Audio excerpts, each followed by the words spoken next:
Hi, my name is Dr. John Douillard here at LifeSpa.com, where we put out free content proving ancient wisdom with modern science. Today, I want to talk about female reproductive imbalances.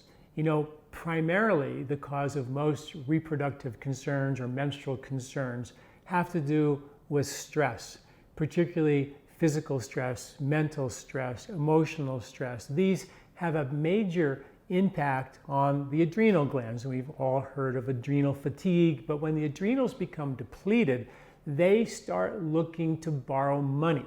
They want to borrow energy to help make more cortisol or more stress-fighting hormones.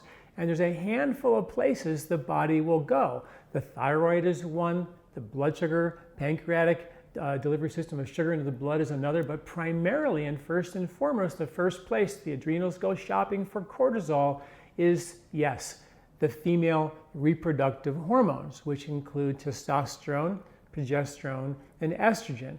Two of those, that's the testosterone and the progesterone, both of them easily convert into making more cortisol, which is what the adrenals use to fight stress. So if you're under a lot of stress, pushing yourself really hard, feeling exhausted after work every day, recovering on the weekends, you're probably driving your adrenals to make energy it doesn't really have, and to keep up with the demand, the adrenals go to your reproductive system and say, golly, I'm going to borrow a little bit of your testosterone, which lowers libido. I'm going to borrow a little bit of your progesterone, which lowers and causes a host of menstrual disturbances.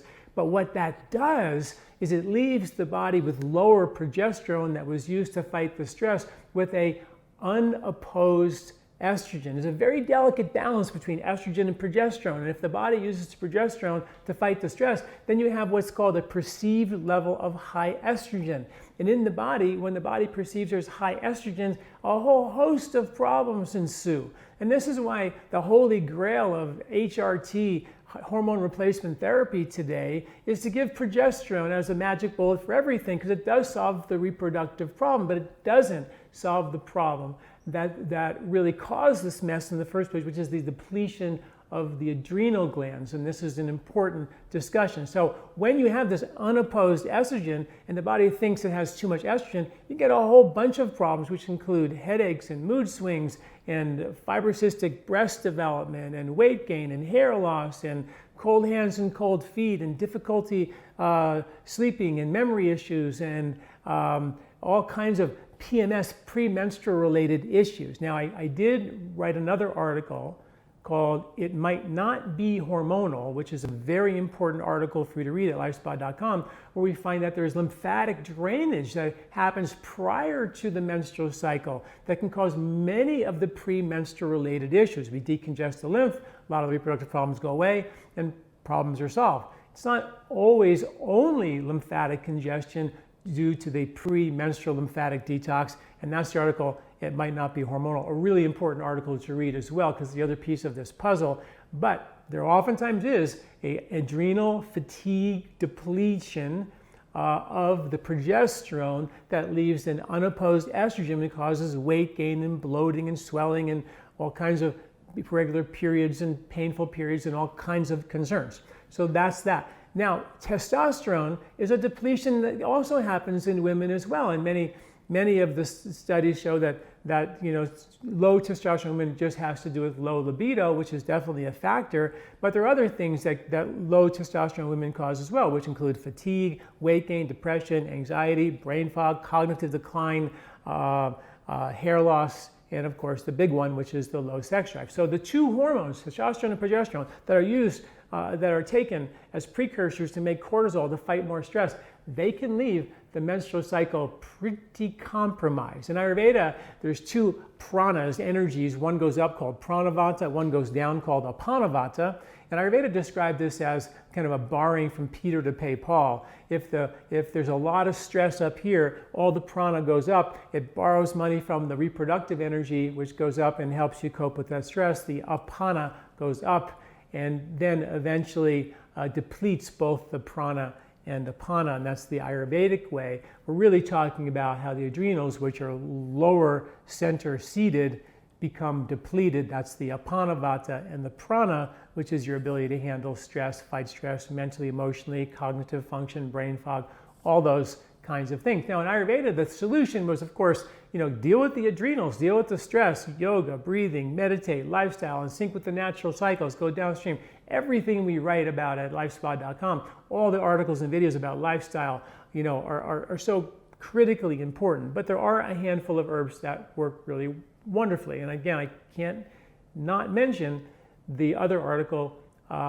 Once again, it might not be a hormonal article because there's lymphatic issues there that definitely cause a problem, and an herb called mangista that we use exclusively for that. Read that article if you have bloating, gas, breast swelling or tenderness, breaking out, skin issues, heaviness, gaining weight around your cycle, then you may have more of a lymphatic issue. But if it's just a hormonal issue, then you want to be looking at herbs like Shatavari, translated loosely means a woman with 100 husbands. Studies show that Shatavari is the most powerful reproductive tonic and reset or hormonal balancer for the reproductive system, supports healthy libido and healthy reproductive function, and a balancer for the hormones.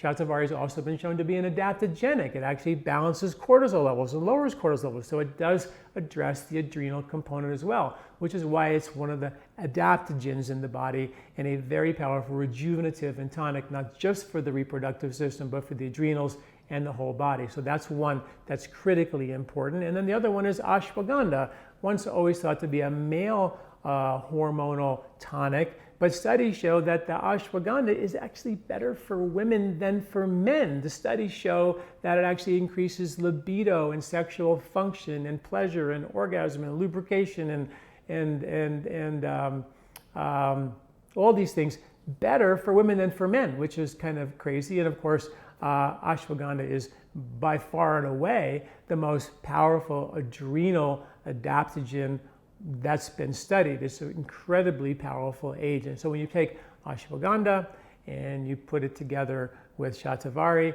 you have two powerful reproductive support systems to pay back the adrenal debt. Ashwagandha more for the replenishment of the testosterone, Shatavari more for the replenishment of the balancing of the estrogen and the progesterone. But both are really supportive to protect and reboot adrenal function as well. And then, of course, that's that piece. And then there's the lymphatic piece in the article. It might not be hormonal. So please check out all these articles at lifespa.com. Definitely this article, I definitely cite some of the science that's been shown on some of these herbs and some of the science about this whole process of how the adrenals are really the culprit for many of the underlying menstrual concerns. We have to get a handle on that. Thanks for listening. I'm Dr. John Douillard. Hi, did you like this video? Do you like our content here at LifeSpa? You can subscribe to our YouTube channel at youtube.com/John Douillard right here and get this valuable content every week in your inbox. This recording is brought to you by LifeSpa, where ancient Ayurvedic wisdom meets modern science. Get access to free health video newsletters by Dr. John at lifespa.com. These statements have not been evaluated by the FDA. These products are not intended to diagnose, treat, cure, or prevent any disease.